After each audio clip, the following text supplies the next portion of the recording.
నమస్తే, welcome to I news. తీవ్రమైనటువంటి ఆర్థిక సంక్షోభం, అడుగంటిన విదేశీ మారక నిల్వలతో కొట్టుమిట్టాడుతున్నటువంటి పాకిస్తాన్ మళ్లీ అప్పుల కోసం అగ్రరాజ్యం అమెరికా కాళ్ల బతుకు చేరింది. ఇరాన్ అమెరికా ఉద్రిక్తతల సమయంలో తాను పోషించినట్లు చెబుతున్నటువంటి మధ్యవర్తి పాత్రను ఎరగా చూపి ట్రంప్ ప్రభుత్వం నుండి ఏకంగా $10 బిలియన్ భారీ బెయిల్అవుట్ ప్యాకేజీని కోరింది. ఇక ద్వైపాక్షిక వినిమయ స్థిరీకరణ మద్దతు కింద పాకిస్తాన్ పంపినటువంటి ఈ దిగ్భ్రాంతికర రుణ ప్రతిపాదన వెనుక ఉన్నటువంటి అసలు ప్లాన్, అమెరికా స్పందనపై స్పెషల్ స్టోరీలో ఇప్పుడు తెలుసుకుందాం.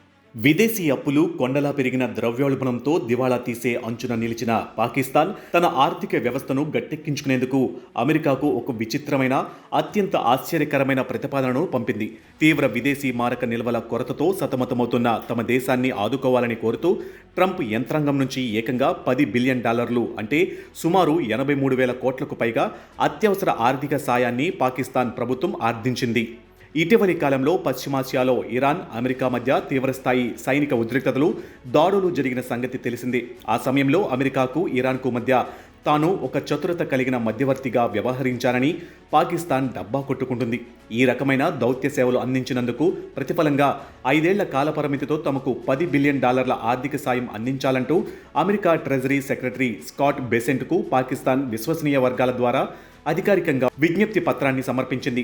పాకిస్తాన్ ఈ భారీ రుణ సహాయాన్ని బిలాటరల్ స్వాప్ స్టెబిలైజేషన్ సపోర్ట్ ఫెసిలిటీ కింద కోరింది. ఈ ఆర్థిక ఒప్పందం ప్రకారం ఒక దేశ విదేశీ మారక నిల్వలను స్థిరంగా ఉంచేందుకు అమెరికా ప్రత్యక్ష డాలర్లు, కరెన్సీ మార్పిడి లేదా బ్యాంకింగ్ రక్షణ హామీలను ఇస్తుంది.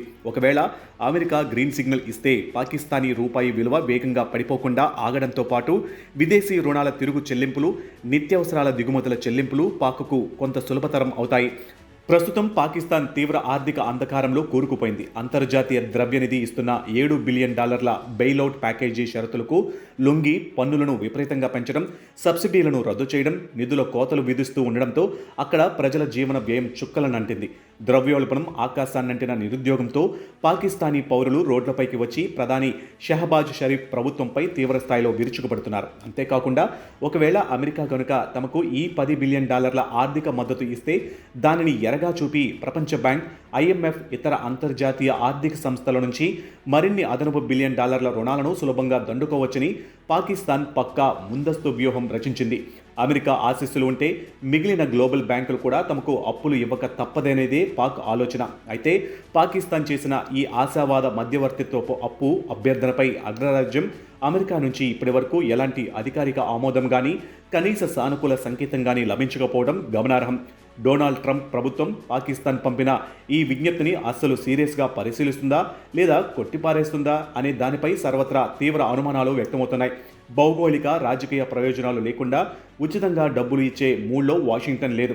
ఒకవేళ అమెరికా కనుక ఈ ప్రతిపాదనను ముఖం మీదే తిరస్కరిస్తే పాకిస్తాన్ ఆర్థిక వ్యవస్థ మరింత దారుణంగా కుప్పకూలడం ఖాయం. అప్పుడు మళ్ళీ IMF కఠిన నిబంధనలకు తలొగ్గి మరిన్ని పన్నుల భారాన్ని తమ సొంత ప్రజలపై మోపడం తప్ప పాకిస్తాన్ ముందు వేరే మార్గం మిగలదు. అంతేకాకుండా ఒకవేళ అమెరికా కనుక తమకు ఈ $10 బిలియన్ ఆర్థిక మద్దతు ఇస్తే దానిని ఎరగా చూపి ప్రపంచ బ్యాంకు, IMF, ఇతర అంతర్జాతీయ ఆర్థిక సంస్థల నుంచి మరిన్ని అదనపు $1 బిలియన్ రుణాలను సులభంగా దండుకోవచ్చని పాకిస్తాన్ పక్కా ముందస్తు వ్యూహం రచించింది.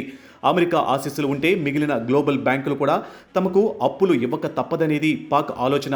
అయితే పాకిస్తాన్ చేసిన ఈ ఆశావాద మధ్యవర్తిత్వపు అప్పు అభ్యర్థనపై అగ్రరాజ్యం అమెరికా నుంచి ఇప్పటి వరకు ఎలాంటి అధికారిక ఆమోదం కానీ, కనీస సానుకూల సంకేతం కానీ లభించకపోవడం గమనార్హం.